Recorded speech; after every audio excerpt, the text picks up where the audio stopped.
The unwanted killings of dugongs and turtles in far north Queensland, it's become a hot issue up here in Cairns and also Queensland. In fact, it's gone national and international.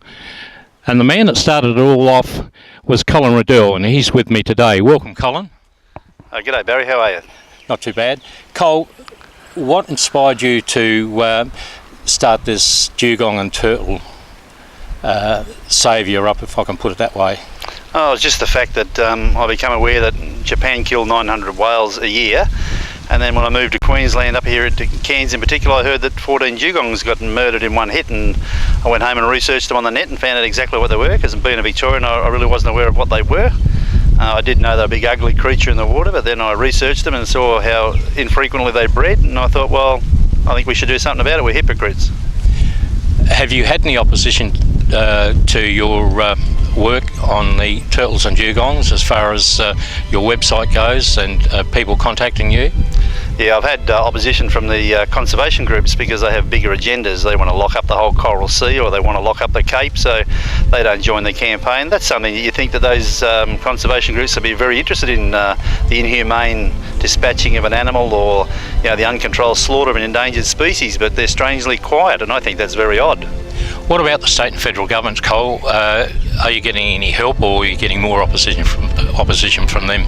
I've had nearly total opposition from the state Labor and the federal Labor governments. They really think it's not a problem, or it's a racial issue. They don't see it as a sustainable issue like the rest of us do. There's been an army of people all around the Cape that have joined my campaign, all around Australia and around the world now, so it won't stop, and one day we'll stop and we'll count how many's left, and just hopefully we haven't created another Tasmanian tiger. Yeah. When they found those 3 or 4 dugongs a few weeks ago, have you heard how they actually died? Were they caught in nets, or were they just killed? From the information I received from Derm, they told me that they were just caught in nets, and they probably weren't monitored nets, and they've died in the nets, and they've came back and found that they're all going off, and they've tried to sink them, cut their bellies open and sink them to the bottom of the ocean. Now, that's not something a fisherman does, that's someone that's illegally trying to catch something does. And in the last couple of days, you've had an email of animal group that's supporting your cause. Yeah, it's taken a year, but we finally got a major organisation, Animal Rights Australia, who have put an online petition online. They can go to their website and have a look at that, and hopefully everyone will fill it in. It's calling on the government to stop the slaughter of these endangered animals, the turtle and the dugong, and hopefully now the Australian public become aware of it, and it'll happen. And it's taken a year, and even our local groups like CAFNIC and that have been silent on this. I've had no support from any group whatsoever, only individuals, as is yourself, Barry, Yeah.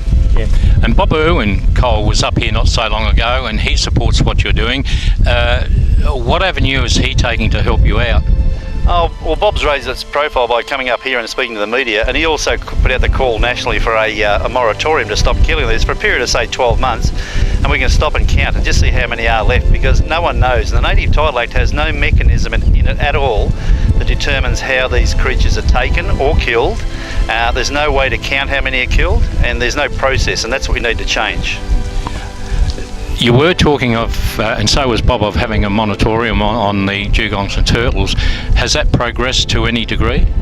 No, but with this election looming now, and if the LNP do succeed at this election, a commitment from Greg Hunt in a media statement 2 days ago said that they will implement a moratorium with the agreement of the islanders and the TOs, so it won't just rely on their acceptance of it.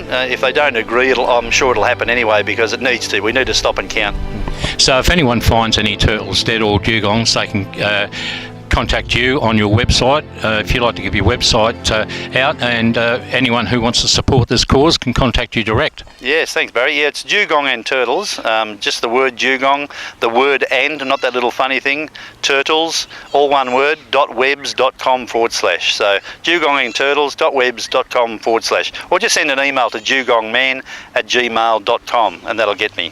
All right, thanks very much, Cole, and all the best in your cause, and we hope you do well.